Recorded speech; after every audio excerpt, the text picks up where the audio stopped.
Welcome to the Improviding Life podcast, where we explore how life can be more livable. This is Lloyd Crawford, your host.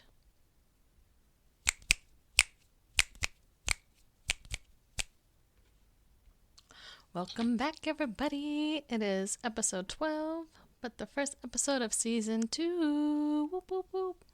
So I'm thinking of this will be brief because I am a new mom today. Mercury is 5 months old somehow, and who knows when she will need me. But I don't want that to stop me from kicking off this season. I've recorded several guest episodes with amazing people, and I'm really excited to start sharing those out. So I wanted to put together sort of like a welcome party type episode that sets the sort of theme or tone that I believe will be happening throughout the season. So I've missed you all, and I appreciate those who have consistently those who have stuck with me through the podcast as things like that happen, with my dogs reacting to everything.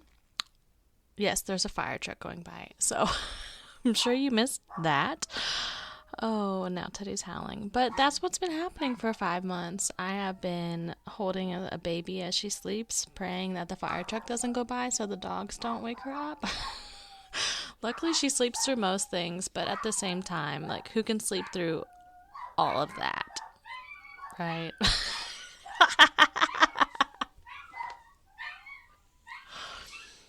So how I'm going to make life livable in this exact moment is to continue laughing and imagine how Teddy, one of our dogs, gets the cutest little Cheerio-shaped mouth when he howls at the fire trucks, and just really appreciate that visual, even though I can't see it right now. I've seen it enough, because literally he's 7 years old, and all 7 years of his life, regardless of which house we lived in, we've been right next to a fire station. So, but also sending out well wishes that it's not a devastatingly bad fire that the responders are going to. So, that being said, I don't think the tone and theme of this whole season is going to be explosive dog barking and fire trucks, but we don't know yet until we navigate this together, right?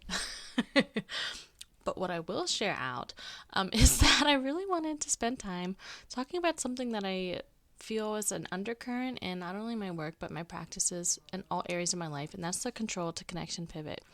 And so oftentimes when we're feeling like something like that, like dogs start like going nuts, right, or something happens, we go into control mode, right? And we're suddenly like, things have to be better or perfect, or how can I rectify this?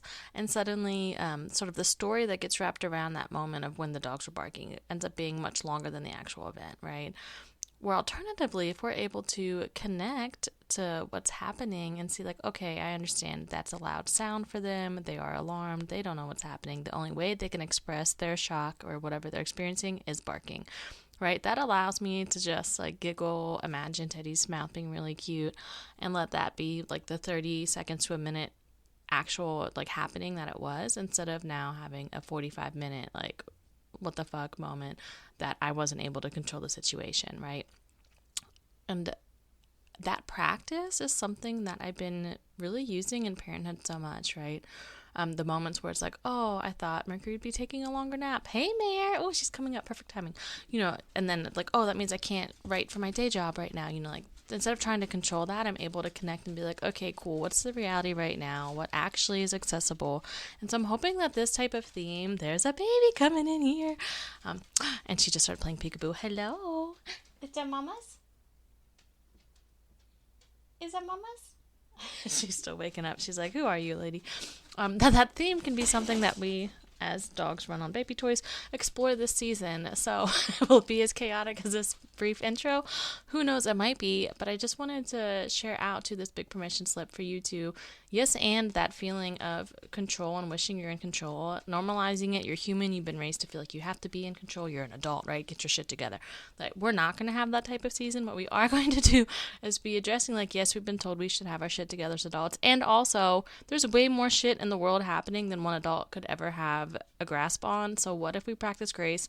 What if we shift from that place of connection, or from control into a place of connection, and actually meet ourselves in the moment we're in? And how does that practice help life be more livable?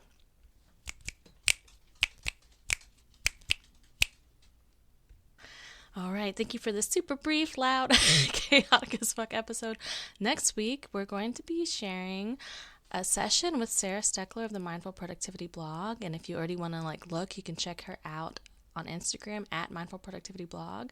In suspense of our super juicy, fun, playful, we went a lot of places, but also got some pretty depth in our conversation episode. Thank you so much for joining. And as always, have a frazzle dazzle day. And if that's not accessible, you can put an F on front and have a frazzle dazzle day. Actually, I think I said frazzle first. I've had a frazzly day. Whether you're frazzling or frazzling, be as kind to yourself as possible.